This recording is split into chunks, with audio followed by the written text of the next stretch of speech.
जी, अस्सलाम वालेकुम। मैं हूँ अवैस सलीम और मेरे साथ हैं जावेद रहमान इस्लामाबाद से, और हमारे ख़ास मेहमान हैं मेहताब हैदर। आपने पहले भी इनको हमारे साथ देखा है, सुना है। बहुत सीनियर सहाफ़ी हैं, इकॉनमी पर बहुत दस्तरस रखते हैं, तो हमने सोचा कि आज एक बार फिर इनसे बात करनी चाहिए और समझना चाहिए कि ये जो मुसलसल कीमतें बढ़ रही हैं, IMF के साथ जो मामलात हैं वो बज़ाहिर कंट्रोल में नहीं आ रहे। उनको खुश करने के लिए हुकूमत पेट्रोल की कीमतें बढ़ाई जा रही है, बिजली की कीमतें बढ़ा रही है, कमोडिटी प्राइसेस जो हैं वो बढ़ रही हैं, आम आदमी की पहुंच से मामलात बाहर हो रहे हैं। तो ये आखिर मामला कहाँ जाके रुकेगा? तो मेहताब भाई, आपका भी शुक्रिया, और जावेद साहब आपका भी शुक्रिया वक्त देने के लिए। जावेद साहब, आपकी इजाज़त से मेरा ख्याल है मेहताब साहब से शुरू करते हैं। आपने जो मैंने तमहीद बांधी मेहताब साहब, वो तो सुन ही ली।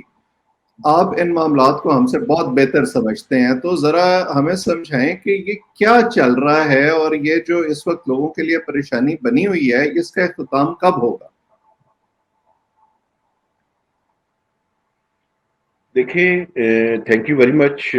आपने मुझे मौका दिया। देखिए, बुनियादी तौर पे ये जो IMF का प्रोग्राम है, ये बुनियादी तौर पे, जैसे लास्ट टाइम भी आपसे बात हुई थी, इसकी प्रिस्क्रिप्शन ही ये है कि इकोनॉमी को स्लो डाउन करके उसको स्टेबलाइज करना है। तो अब ये प्रोसेस जो है वो शुरू हो चुका है। आप ये देख लें कि अगले साल का जो हुकूमत का टारगेट है 5% ग्रोथ, आप हम्म। देखिएगा जब IMF के साथ अगर एग्रीमेंट हो जाता है तो ग्रोथ जो है वो 4-4.5% से ज्यादा नहीं होगी। 4% मुश्किल से अराउंड 4% होगी। हम्म। और इन्फ्लेशन आप देख लें कि अभी एक चीज जो मैं समझता हूँ आपको और देखने वालों को ध्यान में रखनी चाहिए। आप ये देखिए कि होल सेल प्राइस इंडेक्स का जो फिगर है वो हम्म। वाकई स्केरी है। वो फिगर हम्म। ये है कि 39.8% के लगभग होलसेल प्राइस इंडेक्स है। आपको पता है कि होलसेल से रिटेल पे चीजें आती है, यानी अभी इन्फ्लेशन ने जो 21.34% है, इसने बिल्डअप होना है, और ये इन्फ्लेशन जो है वो अभी बढ़ेगी। आप हम्म। श्रीलंका की इन्फ्लेशन देख लें, वो कोई 50% के लगभग है। तो पाकिस्तान में भी होलसेल प्राइस इंडेक्स जो है वो 40% के लगभग है। इसका मतलब ये है कि आइंदा आने वाले चंद महीनों में इन्फ्लेशन के अंदर इजाफा होगा। जब हम्म। इन्फ्लेशन के अंदर इजाफा होगा तो फिर आपकी जो मॉनेटरी पॉलिसी है, जो कि 7 जुलाई को मीटिंग है, और अभी 13.75% है। अब देखना ये है कि बिल्कुल इसमें कोई शक नहीं होना चाहिए कि मॉनेटरी पॉलिसी कमेटी की मीटिंग तो जरूर है, लेकिन वो नंबर IMF की तरफ से आएगा। कोई शक हम्म। नहीं होना चाहिए इसके अंदर। हम्म। और वो कम अज कम 3% से ऊपर का होगा। अराउंड 3%। ये मैं हम्म। मिनिमम बता रहा हूँ। 4-5% भी हो तो कोई यानी इसमें कोई यानी हैरानगी नहीं होनी चाहिए। ठीक। तो ये एक स्लो डाउन का प्रोसेस, हायर इन्फ्लेशन और पाकिस्तान की आवाम के लिए मुश्किलात, ये हम्म। सब चीजें हैं। लेकिन इसके साथ साथ अभी इतना आसान नहीं है IMF के साथ एग्रीमेंट करना। आप ये देखें कि प्राइसेस कितनी बढ़ा चुके हैं, टैक्सेस कितने लगा चुके हैं, हम्म। लेकिन अभी तक MEFP तो उन्होंने शेयर किया है, लेकिन स्टाफ लेवल एग्रीमेंट नहीं हुआ। हम्म। और मेरा ये ख्याल है कि अगले 4-5 दिन भी नहीं होगा। हम्म। तो काफी मुश्किलात हैं, काफी चीजें हैं। एक तरफ पॉलिटिकल चीजें हैं जो कि पाकिस्तान में आप देखें तो बड़ी हैरान कुन है। मतलब मैं क्या बात करूं, कोर्ट से मुज़ाकरात के जरिए और चीजों को तय करने की कोशिश कर रहे हैं, और आइन और कानून की बात पीछे रख के वो पता नहीं क्या कर रहे हैं। I don't know. मेहताब एक साहब। सहाफ़ी जो है उन पे हमला हो जाता है। और जावेद साहब मुझे 1 मिनट अगर दे दें, या मैं ज्यादा ऑफ द लाइन तो नहीं हो रहा। नहीं नहीं, नहीं, ठीक है, बिल्कुल बिल्कुल आप सही बात जवाब। मुकम्मल करें। और दूसरी तीसरी बात ये है कि इकॉनमी पे अभी मैं नहीं समझता कि अगले 6 महीने तक कोई आम आदमी के लिए कोई रिलीफ आएगा। कोई नहीं आएगा। हम्म। जी प्लीज। जी जी जावेद साहब। मेहताब साहब, आप अवैस साहब के मेहमान भी हैं और हमारे पुराने दोस्त भी हैं, लेकिन मैं आज आपसे थोड़ा सा गिला भी करूंगा, एहतजाज भी करूंगा। जब हमारी हुकूमत के जो वजीर खजाना हैं या जो ये सारी चीजें जो मेन जो संभाल रही हैं, वो पाकिस्तान के 3 बड़े जो इकोनॉमिक जो ये चीजें कवर करने वाले सहाफी हैं, उनको उनसे मशावरत करते हैं, उनको बताते हैं। उनमें से एक बंदा हमारे इस प्रोग्राम में भी शामिल है और उनसे कहा जाता है कि क्यों ना, कि क्या हमारी क्या हिकमत अमली होनी चाहिए और आगे हमें IMF प्रोग्राम के मुतालिक क्या चीजें होनी चाहिए। अगर वो आपसे इतनी मुशावरत करते हैं, सारी चीजें संभालते हैं, वैसे तो हम पिछले 15-20 सालों से आपके साथ हर वक्त अवाम का गिला, अवाम के मुतालिक ये होना चाहिए, महंगाई इतनी है, तो आप उनके ऊपर गरजते बरसते क्यों नहीं है, उनको ऐसी तजावीज क्यों नहीं देते? देखिए, एक बात मैं बताऊं जावेद साहब, देखिए हम ये थे जर्नलिस्ट, हमारा काम हुकूमतों को मशवरा देना नहीं है, मैं बहुत क्लियर हूं। और ये कह तो रजाल है अगर वो हमसे मशवरा मांगते हैं तो।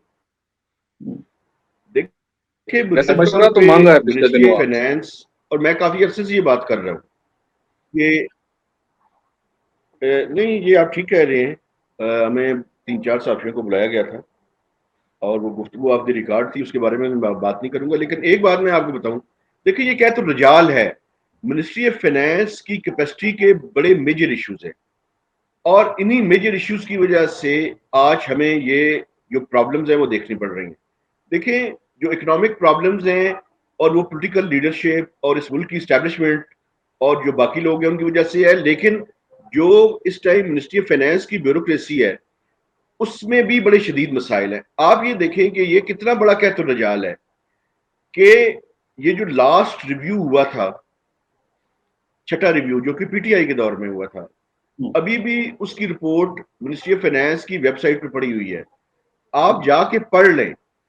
ऐसी लैंग्वेज जो IMF ने इस्तेमाल की है, ऐसी लैंग्वेज मैंने अपने 22 साल कैरियर में किसी स्टाफ रिपोर्ट के अंदर नहीं देखी। इसका मतलब क्या है? इसका मतलब ये है कि यहाँ पे कोई देखने वाला नहीं है, ना कोई पढ़ने वाला है, ना कोई बेहतर अंदाज में निगोशिएट करने वाला है। ये पाकिस्तान के अवाम इसको डिजर्व नहीं करते। और अगर मिनिस्ट्री ऑफ फाइनेंस के लोग मशवरों के लिए साफियों को बुलाते हैं तो ये भी एक अजाब इलाही की निशानी है। देखिए हमारा काम रिपोर्ट करना है, हमारा काम मशवरे देना नहीं है। और मैं बिल्कुल क्लियर हूं और बिल्कुल हमें बिल्कुल जो है वो खुल के बात करनी चाहिए। मैं वहां पे भी यही कहता हूं कि देखिए हमारा काम रिपोर्ट करना है, हमारा काम पाकिस्तान के लोगों को अवेयर करना है, अवेयरनेस उनके अंदर क्रिएट करनी है। आप देखें ना, अभी एक इकोनॉमिक एडवाइजरी काउंसिल बनी है, उसमें खुर्रम हुसैन साहब को शामिल कर लिया गया है। हालांकि उनके ट्वीट भी मैंने खुद पढ़ी जिसमें वो कह रहे थे कि मुझसे पूछा भी नहीं गया और मैं इस तरह की किसी रोल में आना भी नहीं चाहता, क्योंकि मेरा काम, मैं अपने कॉलम्स के जरिए जो बात बेहतर समझता हूं वो मैं बयान कर देता हूं। तो बुनियादी तौर पे ये जो तो चीज ये है, मैं समझता हूं हमें इसके बारे में क्लैरिटी होनी चाहिए। हमारा काम ये नहीं है। और मिनिस्ट्री ऑफ फाइनेंस की जो चीजें मैं समझता हूं कि ठीक नहीं है, उनमें से ये भी है कि आज से 10-15 साल पहले लोगों को बाकायदा ग्रूम किया जाता था। जो ज्वाइंट सेक्रेटरी होता था उसको ग्रूम करते थे मिनिस्ट्री ऑफ फाइनेंस में लाने के लिए। अब इस तरह की कोई प्लानिंग नहीं हो रही है और ये बहुत खतरनाक बात है और बहुत बुरी बात है। उसकी वजह क्या है, मैं क्यों ये कह रहा हूं? उसकी वजह ये है कि एक तरफ दुनिया के बेहतरीन इकोनॉमिस्ट IMF हायर करता है और वो कई सालों तक सिर्फ पाकिस्तान पे काम करते हैं। उनके पास ज्यादा बेहतर मैक्रो इकोनॉमिक मॉडलिंग, बेहतर अंदाज का डेटा, बेहतर टेक्निक्स और बेहतर निगोशिएशन की स्किल्स होती हैं। हमारी तरफ जो लोग आते हैं उनके अंदर कोई भी ये चीज नहीं होती। वो बेसिकली हो सकता है कि उन्हें इकोनॉमी के इश्यूज का बुनियादी चीजों का पता ना हो। तो अगर इस तरह के लोग IMF के साथ निगोशिएट कर रहे होंगे तो फिर ऐसा ही हाल होगा जैसे छठे रिव्यू में हुआ था और अभी 7वें और 8वें में हो रहा है। तो मिनिस्ट्री ऑफ फाइनेंस की कैपेसिटी बिल्डिंग की बहुत ज्यादा जरूरत है। इस पे जितना भी बात तो जोर आपकी दिया जाए वो कम है। और साफियों को बिल्कुल मशवरा नहीं देना चाहिए, क्योंकि हम जर्नलिस्ट जरूर हैं, अपने काम में उस हद तक एक्सपर्ट नहीं है कि वहां जाके जो पीएचडी जिन्होंने इकोनॉमिक्स में की हुई है उनके सामने बैठ के नेगोशिएट कर सके।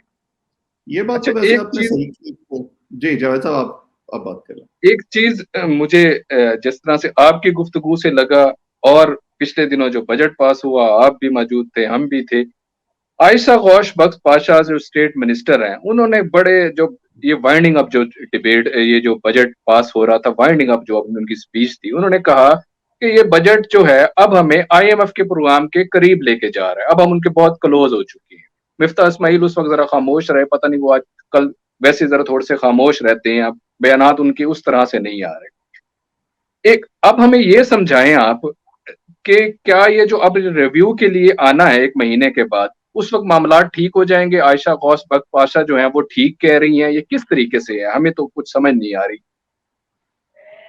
देखिए, ये जो आईएमएफ का प्रोग्राम होता है ना भाईजान, उसके अंदर काफी सारी चीजें शामिल होती हैं। बजट उसका एक कंपोनेंट था। आईएमएफ के प्रोग्राम के प्रायर एक्शंस में से बजट की अप्रूवल और फाइनेंस बिल की अप्रूवल एक कंपोनेंट था। मॉनेटरी पॉलिसी की टाइटनिंग एक और कंपोनेंट है, जो 7 तारीख को मीटिंग हो रही है। और इन्फ्लेशन का ये नंबर आने के बाद तो कोई शक नहीं होना चाहिए कि मॉनेटरी टाइटनिंग जो है वो होगी। गैस की प्राइस आईएमएफ के प्रायर एक्शन नहीं है, लेकिन गैस की प्राइसेस भी 45% के करीब जो है वो बढ़ रही है। आवाज आ रही है आपको? जी जी आ रही है। जी बिल्कुल आ रही है। इसमें हम एक चीज बिल्कुल और मैं आपसे समझना चाहूंगा। मेरा अच्छा। मुआहदा होता है मेहताब साहब, एक एक मुआहदा करके जाती है जी पीटीआई जी। हुकूमत, ठीक है। उन्होंने आईएमएफ के साथ एक मुआहदा किया, उन्होंने सारी बातचीत की, उन्होंने अपनी सोच और अपनी समझ के तहत ये चीजें रख दी। उसके कुछ अरसे बाद पॉलिटिकल गवर्नमेंट चेंज हो गई, अब आके बैठ गए पीएमएलएन या पीपल्स पार्टी वाले। तो इस चेंज के ऊपर क्या फर्क पड़ता है मुआहदों के ऊपर, जो स्टेट लेवल के ऊपर?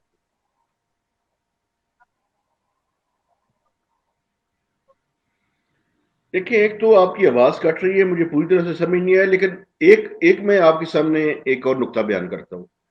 देखिए, एक छठी रिव्यू के टाइम पे पीटीआई की गवर्नमेंट थी, शौकत तरीन साहब थे, उन्होंने एक एग्रीमेंट किया था। वो एग्रीमेंट ये था कि हम पीओएल की जो प्राइसेस हैं उस पे लेवी लगाएंगे 4 रुपए फोर्टनाइटली, और इसको 30 रुपए तक लेकर जाएंगे। उसके बजाय उन्होंने जो है वो उन प्राइसेस को फ्रीज कर दिया, और सिर्फ फ्रीज नहीं किया बल्कि उन प्राइसेस को कम कर दिया। 10-10 रुपए आपको याद होगा कम भी किया था। और बिजली की कीमत में भी 5 रुपए की कमी कर दी। आईएमएफ के साथ एग्रीमेंट और करते हैं, यहां आके एक्शन और करना शुरू कर देती हैं, क्योंकि उसकी वजह यह थी कि उन्हें पता था कि हमारी हुकूमत जाने वाली है, और हम इस टाइम जो है वो जो भी नई हुकूमत आएगी उसको भुगतना पड़ेगा। तो अगर आप इस तरह का काम करके जाएंगे तो फिर आईएमएफ को ब्लेम करने के बजाय हमें अपने पॉलिटिशियंस को और अपनी पॉलिसीज को ब्लेम करना चाहिए। एक तो ये जो है वो वजह है। और वो जो प्रायर एक्शंस की मैं बात कर रहा था, एक बात मैं आपके सामने और रख दूं, एक और प्रॉब्लम है। छठे रिव्यू में हमने ये कमिट किया था, और ये स्ट्रक्चरल बेंचमार्क था कि एक टास्क फोर्स बनाई जाएगी जिसमें इंटरनेशनल एक्सपर्ट्स होंगे, और वो इंटरनेशनल एक्सपर्ट्स ये देखेंगे कि पाकिस्तान में जो एंटी करप्शन का मैकेनिज्म है उसका इंस्टीट्यूशनल मैकेनिज्म को किस तरह से स्ट्रेंथन किया जाए। अच्छा, वो ना रिपोर्ट बनी, क्योंकि पॉलिटिकल इंस्टेबिलिटी शुरू हो गई थी, आपको याद हो।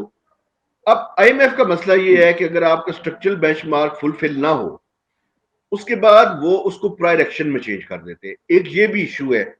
हुकूमत पाकिस्तान जो अभी की मौजूदा इनकम्बेंट रजीम है, वो ये कह रही है कि आप इसको स्ट्रक्चरल बेंचमार्क ही रहने दें, इसको प्रायर एक्शन ना बनाएं। क्योंकि अगर इसको प्रायर एक्शन बनाएंगे तो हम इंटरनेशनल एक्सपर्ट्स लेंगे, वो टाइम लगेगा, और हमारा जो प्रोग्राम हम जल्दी रिवाइव करना चाहते हैं वो डिले हो जाएगा। और दूसरा, वो एक और भी आर्गुमेंट दे रहे हैं। वो आर्गुमेंट ये है कि ये आई एंटी करप्शन जो मामलात है, ये आईएमएफ का मैंडेट नहीं है। आईएमएफ का मैंडेट ये है कि वो जो ममालिक एक्सटर्नल बैलेंस ऑफ पेमेंट की सपोर्ट चाहिए उन्हें फौरी तौर पे सपोर्ट देते हैं। तो आप इसको स्ट्रक्चरल बेंचमार्क रहने दें, हम जो नेक्स्ट रिव्यू है उससे पहले पहले इस पे जो है वो काम करके आपको दिखा देंगे, उसको फुलफिल कर लेंगे। ये भी one of the bone of contention है इस टाइम पाकिस्तान और बिल्कुल आईएमएफ सही, के दरमियान। बिल्कुल सही। तो फाइनली आप मुझे ये बताएं, आपने शुरू में कहा था कि अगले 6 महीने तक तो हालात के बेहतर होने की कोई उम्मीद नहीं है, तो 6 महीने के बाद हालात बेहतर होंगे, कीमतें जो हैं वो कुछ कम होंगी, या 6 महीने बाद लोगों को आदत हो जाएगी? देखें, बुनियादी तौर पे दो चीजें ऐसी हैं जो जिन पे डिपेंड करेगा। और आप देखिए, आप अमेरिका से अभी मेरे ख्याल में वहां पे रह के आपको भी पता होगा कि इन्फ्लेशन कितनी ज्यादा है। देखिए, जब तक इंटरनेशनल मार्केट में कमोडिटीज और पीओएल की प्राइसेस कम नहीं होती, पाकिस्तान में हमें तवक्को नहीं रखनी चाहिए कि हम इन्फ्लेशन को जो है वो कम कर सकते हैं। लेकिन हमें कुछ इनोवेटिव चीजों के ऊपर जो है वो करना चाहिए। अब फिर जावेद साहब कहेंगे कि ये मशवरा आपने दिया था और कल कलाम को ये इम्प्लीमेंट अगर हो जाए। आइडियाज की बात करें, देखिए राशनिंग इस टाइम मुझे लगता है कि करनी पड़ेगी, इसके बगैर गुजारा नहीं है। आपको अपना इंपोर्ट बिल कम करना पड़ेगा। आपको गाड़ियों का जो पेट्रोल है उसको लिमिट करना पड़ेगा। देखिए, मैं उससे सबसे ज्यादा इफेक्ट हूँगा। जावेद साहब, आपको पता है मैं कितनी दूर से ट्रेवल करके आता हूँ इस्लामाबाद, तो शायद मेरे लिए मुमकिन ना रहे रोज इस्लामाबाद आना। ये कुछ इकदामात हैं जो, अच्छा, गाड़ियों की पूलिंग करनी पड़ेगी। मैं अपनी गाड़ी में अकेले बैठ के आता हूँ, मेरी टोल प्लाजा 500 रुपया होना चाहिए। मुझे अपनी गाड़ी में 3-4 लोगों को पूल करके लाना चाहिए। पब्लिक ट्रांसपोर्ट को हमें बेहतर करना चाहिए। देखिए, इस मुल्क में ये भी जुल्म है ना कि हमने कोई अल्टरनेट जो वो नहीं दिए हुए। पब्लिक ट्रांसपोर्ट को बेहतर करें खुदा के लिए। और ये अगर हम नहीं करेंगे और स्टेटस को के साथ इस मुल्क की इकॉनमी को शायद ना चलाया जा सके। सर, एक आखिरी बात अगर मैं आपसे करूंगा मेहताब साहब जी प्लीज। अब जब नेक्स्ट टाइम कभी आपको मशवरे के लिए बुलाएंगे तो आपने उनसे जाके ये जरूर कहना है कि ये 50,000 रुपए हैं, इनके साथ 2 मियाँ बीवी 2 बच्चों का एक बजट बना के दिखा देंगे, और वो बजट आपने मेरे साथ या अवैस साहब के साथ जरूर शेयर करना। मैं आपको एक बात बताऊं भाईजान, 1 लाख रुपए में मैं उनसे कहूंगा कि बजट बना के दिखा दें, शायद 1 लाख रुपए में भी ना बन सके। मैंने पिछले साल तो ये स्टोरी की थी, इस साल मैं नहीं कर सका, मुझे करनी चाहिए थी। वैसे ये आपकी बात सुन के मुझे याद आया, वो स्टोरी मैंने ये की थी कि जो मिनिमम वेज है पाकिस्तान में, उसमें पिछले साल मैंने लिखा था कि दाल और रोटी भी खानी शायद मुमकिन नहीं है। पता नहीं पाकिस्तान के लोग कैसे गुजारा करते हैं, आई डोंट नो। मुझे बाज़ दफ़ा सुन के या सोच के रोंगटे खड़े हो जाते हैं कि आपको पता है एवरेज फैमिली साइज 6 से 8 बंदों का है पाकिस्तान में। 4 बच्चे, 2 मियाँ बीवी और 2 वालिदैन अगर हो, तो 6 से 8 बच्चों की फैमिली अगर उसका मिनिमम वेज 25,000 रुपया भी है, मुझे तो नहीं पता कि 25,000 रुपए में वो किराए का घर में कैसे रह सकता है, ये कैसे मुमकिन है। आप बिल्कुल ठीक कह रहे हैं। और एक, लेकिन मैं आपको बताऊं, एक इस मुआशरे में कुछ हमें अच्छी बात भी इख्तिताम करना चाहिए। इस मुल्क के अंदर लोग टैक्स तो नहीं देते, लेकिन चैरिटी है इस मुल्क के अंदर। एक जॉइंट फैमिली सिस्टम जो है वो है इस मुल्क के अंदर, और वो स्ट्रेंथ्स हैं मेरे ख्याल में। शायद यही वजह है कि लोग सड़कों पे उठ के बाहर नहीं आ रहे, कि जिस तरह से भी मुमकिन है शायद उनकी रोटी और नान नफका पूरा हो रहा है, लेकिन बहुत मुश्किल से पूरा हो रहा है। शायद मेरे इर्द गिर्द रहने वाले जितने लोग हैं उनको शायद 3 वक्त का खाना मुयसर ना हो, या एक आध खाना वो स्किप करते हो। तो ये बात आप ठीक कर रहे हैं। और लेकिन चैरिटी करते हैं लोग यहाँ पे, शायद इसी वजह से ये सोसाइटी जो है उसका फैब्रिक टूटा नहीं है। वरना इतनी इन्फ्लेशन के बाद और देखिए यूथ का बल्ज, अगर पाकिस्तान के ये यूथ बाहर निकल आए तो ये जो टैंक शैंक बनाने वाले हैं ये सोच ले, ये किसी को रोक नहीं सकेंगे फिर।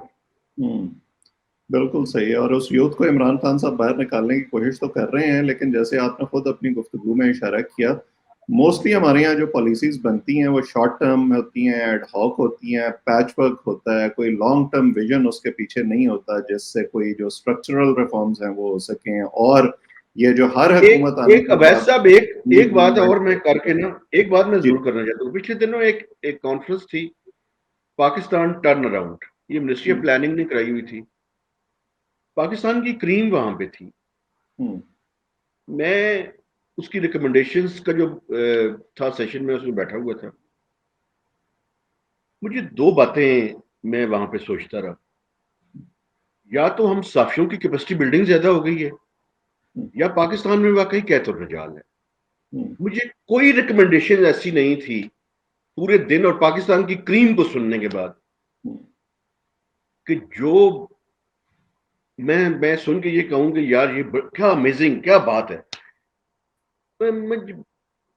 मुझे लगता है कि हमें रिवर्स गेयर पे है, और ये कलेक्टिवली हमें कुछ एजुकेशन सिस्टम के अंदर या क्रिटिकल थिंकिंग के अंदर या सोसाइटी के अंदर, पता नहीं माओ ने वो बच्चे जिनने बंद कर दिए हैं या क्या हो गया है, कोई मजा नहीं आ रहा था। यकीन कर, वरना आज से 20 साल पहले जब मैं आया था जर्नलिज्म में, तो यार ब्यूरोक्रेट्स इतने जबरदस्त थे, या हम जाहिल थे बड़े ज्यादा, शायद ये भी मुमकिन है, दोनों बातें थी, मुझे नहीं पता। लेकिन मेरा ख्याल है कि बड़े अच्छे लोग थे, बड़े विजन वाले लोग थे, बड़े जबरदस्त लोग थे। ऐसे लोग भी थे, एक ब्यूरोक्रेट के बारे में मैं आपको बताऊं, वो प्राइम मिनिस्टर के सामने खड़ा हो जाएगा, कहते थे सर यू डोंट नो, आप गलत बात कर रहे हैं, आपको पता नहीं है, आपकी ये बात ठीक नहीं है। आज तो मुझे ये लगता है कि सारे गुलाम हैं, हम साफी गुलाम हो गए हैं, ये ब्यूरोक्रेट भी गुलाम हो गए हैं। फौज तो माशाल्लाह वैसे ही अक्लमंद है, उनसे तो बेहतर इस मुल्क के अंदर आई कोई नहीं, वो तो ब्रिलियंट है सारे ही। अच्छा, जुडिशरी वो भी बहुत जबरदस्त है, लेकिन वो जितने इंटरनेशनल कोर्ट में उनके मामलात जाते हैं तो पता चलता है कि जाल जहां भी बढ़ी हुई है। उनको भी ट्रेनिंग करवा दें कुछ जो मामलात हैं कि उनमें जो है वो मेहरबानी करके सोच समझ के लिया करें, क्योंकि पाकिस्तान को फाइन हो जाता है। तो हर तरफ ही ये मामला है, तो मेरे ख्याल में सोल सर्चिंग की जरूरत है। एक तो तौबा करने की जरूरत है, और दूसरा मेरे ख्याल में हम सबको अपना एजुकेशन सिस्टम को कुछ बेहतर करने की जरूरत है, कुछ सोचने समझने की सलाहियत को और डायलॉग को ज्यादा करने की जरूरत है, मेरा ख्याल है। बिल्कुल सही, लेकिन चीज़ों के बेहतर होने के लिए ज़रूरी है कि हम पहले ये मानें कि जो हो रहा है वो गलत हो रहा है। हमारे ज़िम्मेदारान तो मानते ही नहीं है, वो तो कहते हैं हम जो कर रहे हैं वो ठीक कर रहे हैं, और मेरा ख्याल है यही बुनियादी वजह है। बहरहाल आपने आज बड़े, मेरा ख्याल है, खुले अल्फाज में और बड़े दर्द दिल के साथ ना सिर्फ ये जो IMF के मामला चल रहे हैं उनकी तरफ भी इशारा किया, बल्कि उसके इर्द गिर्द जो दूसरे मसाइल हैं उनकी तरफ भी आपने काफ़ी अहाता किया है। आपका वक्त देने के लिए शुक्रिया। हमारे देखने वालों को काफ़ी इशारे मिले होंगे, मैं उनसे दरख्वास्त करूंगा कि इस चैनल को सब्सक्राइब भी करें और कमेंट्स में अपनी राय से भी हमें आगाह करते रहा करें, ताकि हमारे मेहमानों से भी आपकी मुलाकात होती रहे। आइंदा किसी और मौजू पर किसी और मेहमान के साथ आपके सामने दोबारा हाजिर होंगे। मेहताब साहब आपका, जावेद साहब आपका, और जो लोग हमें देख रहे हैं सबका बहुत बहुत शुक्रिया।